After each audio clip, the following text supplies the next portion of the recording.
বিসমিল্লাহির রহমানির রহিম। বাগেরহাটের বিষ্ণুপুর ইউনিয়নের বেসরগাতি গ্রামে কচিবগা খালের উপর নির্মিত হচ্ছে কান্দাপাড়া এবং বেসরগাতির মধ্যে সংযোগ সেতু। তো আমরা সেই জায়গা থেকেই আজকে সরাসরি কথা বলছি। তো এখানে আমরা দেখতে পাচ্ছি আমাদের নিচের যে ভিত্তিপ্রস্তর সেটার কাজ প্রায় শেষের পথে। এখানে যারা কাজ করছেন তারা খুব আন্তরিকতার সাথে কাজ করছেন, এবং ভবিষ্যতে যারা আসবেন আমরা আশা রাখি তারাও খুব সুন্দরভাবে মনোযোগ দিয়ে আন্তরিকতার সাথে কাজ করবেন, কারণ এটা শুধুমাত্র একটা ব্রিজ না, এটা বাংলাদেশের একটা সম্পদ। তো এটা যদি আমরা সুন্দরভাবে সঠিকভাবে তৈরি করতে পারি, এর জন্য আমাদের দেশ লাভবান হবে, সেই সাথে এগিয়ে যাবে আমাদের গোটা জাতি। তো ধন্যবাদ জানাই তাদেরকে যারা এই ব্রিজ আনার পেছনে অগ্রণী ভূমিকা পালন করেছেন এবং যাদের কল্যাণে বেসরগাতিতে পরপর দুটি ব্রিজ স্থাপন হচ্ছে এবং রোডগুলো খুব সুন্দর এবং আধুনিক হচ্ছে।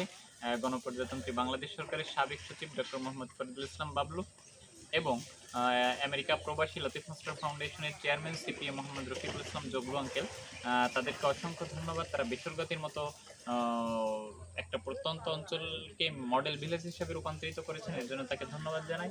এবং সেই সাথে কাজের আপডেট সর্বশেষ যেটা এই পাশে দেখতে পাচ্ছেন আপনারা, মূল যে পাইলের কাজ সেটা চলছে। অপোজিটে যে পাশটা দেখতে পাচ্ছেন ওই পাশে 12টি যে মূল ভিত্তি ছিল সেটা সম্পন্ন হয়েছে এবং লোড টেস্টেরও কাজ চলতেছে।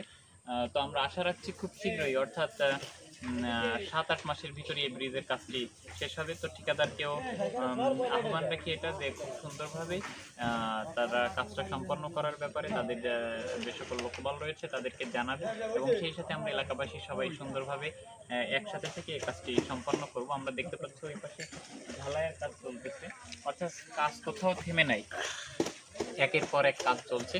তো এবং সেই সাথে ধন্যবাদ সাংবাদিক মনিরুজ্জামানকে, যিনি আমাদের অত্র অঞ্চলের ভিডিওগুলো করে অত্র অঞ্চলের সকল কার্যক্রমকে তুলে ধরেন। ধন্যবাদ সবাইকে। আসসালামু আলাইকুম রহমতুল্লাহ।